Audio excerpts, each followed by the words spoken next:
Russia বিশ্বের মানচিত্রে বিশাল এক রহস্যের নাম। কিন্তু আপনি কি জানেন, রাশিয়ার রাজধানী মস্কোর রাজপথের ঠিক ৩০০ মিটার নিচে এমন কিছু লুকিয়ে আছে যা শুনলে আপনার গায়ের লোম খাড়া হয়ে যাবে। আমরা যে সাধারণ মেট্রো রেলে চড়ি, তার সমান্তরালে মাটির আরও গভীরে চলে গেছে এক গোপন রেল নেটওয়ার্ক, যার কোনো ম্যাপ নেই, কোনো স্টেশনে যার নাম নেই, এমনকি সাধারণ কোনো মানুষের সেখানে ঢোকার অনুমতিও নেই। বলা হয় এটি একটি আস্ত আন্ডারগ্রাউন্ড শহর, যেখানে হাজার হাজার মানুষের মাসের পর মাস বেঁচে থাকার সব রসদ মজুদ আছে।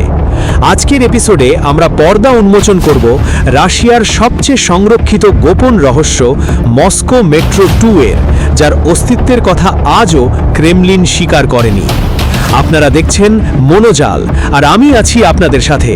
চলুন ডুব দেওয়া যাক ইতিহাসের সবচেয়ে গভীর এবং অন্ধকার সুড়ঙ্গে। দ্বিতীয় বিশ্বযুদ্ধের সময় যখন সারা পৃথিবী কাঁপছে, ঠিক তখন সোভিয়েত ইউনিয়নে এক অদ্ভুত নির্মাণ কাজ শুরু হয়। তৎকালীন শাসক জোসেফ স্ট্যালিন ছিলেন প্রচণ্ড সন্দেহপ্রবণ।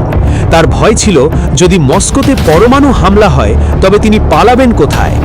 এই ভয় থেকেই জন্ম নেয় D6 বা মেট্রো 2। এটি সাধারণ মেট্রো লাইন থেকে প্রায় কয়েক গুণ বেশি গভীর। এর দেওয়ালগুলো এতই পুরু যে ডাইরেক্ট পারমাণবিক বিস্ফোরণও এর কোনো ক্ষতি করতে পারবে না। সবচেয়ে অবাক করা বিষয় হলো, এই রেল লাইনের কোনো ইলেকট্রিক তার নেই, কারণ এটি চলে বিশেষ ধরনের ব্যাটারি চালিত ইঞ্জিনে, যাতে বাইরে থেকে এর শব্দ বা কম্পন কেউ বুঝতে না পারে। এখন প্রশ্ন হলো, এই ট্রেনগুলো আসলে যায় কোথায়? গোপন নথিপত্র আর কিছু সাহসী এক্সপ্লোরারদের তথ্য অনুযায়ী এই মেট্রো লাইন সরাসরি যুক্ত হয়েছে রাশিয়ার পাওয়ার হাউস ক্রেমলিনের সাথে। এখান থেকে লাইন চলে গেছে রাশিয়ার গোয়েন্দা সংস্থা FSBর সদর দপ্তরে এবং বুনুকোভো 2 এয়ারপোর্টে। অর্থাৎ রাশিয়ার প্রেসিডেন্ট বা ভিআইপিরা চাইলে চোখের পলকে মাটির নিচ দিয়ে পুরো শহর পার হয়ে নিরাপদে বেরিয়ে যেতে পারবেন, আর কেউ টেরও পাবে না। কিন্তু এখানেই শেষ নয়। গুজব আছে মাটির নিচে রামনেকি নামক এলাকায় বিশাল এক বাংকার শহর তৈরি করা হয়েছে, যেখানে প্রায় 30,000 মানুষ পরমাণু যুদ্ধের সময় অনায়াসে থাকতে পারবে। সেখানে স্কুল, হাসপাতাল, এমনকি সিনেমা হলও আছে বলে ধারণা করা হয়। আপনি হয়তো ভাবছেন, যদি এর অস্তিত্বই না থাকে তবে মানুষ জানল কিভাবে? 2094 সালে রাশিয়ার এক আন্ডারগ্রাউন্ড এক্সপ্লোরার গ্রুপ দাবি করে তারা ভুলবশত এই গোপন লাইনের একটি প্রবেশপথ খুঁজে পেয়েছিল, দরজা। তারা জানায়, সাধারণ মেট্রো স্টেশনের কিছু লুকানো দরজার পেছনে রয়েছে বিশাল সব কংক্রিটের গেট, যেগুলো খুললেই দেখা যায় এক অন্য জগৎ। সেখানে কোনো বিজ্ঞাপন নেই, কোনো ভিড় নেই, আছে শুধু মাইলের পর মাইল নিস্তব্ধ সুড়ঙ্গ। সোভিয়েত পতনের পর কিছু সরকারি কর্মচারী মুখ খুলতে শুরু করেন।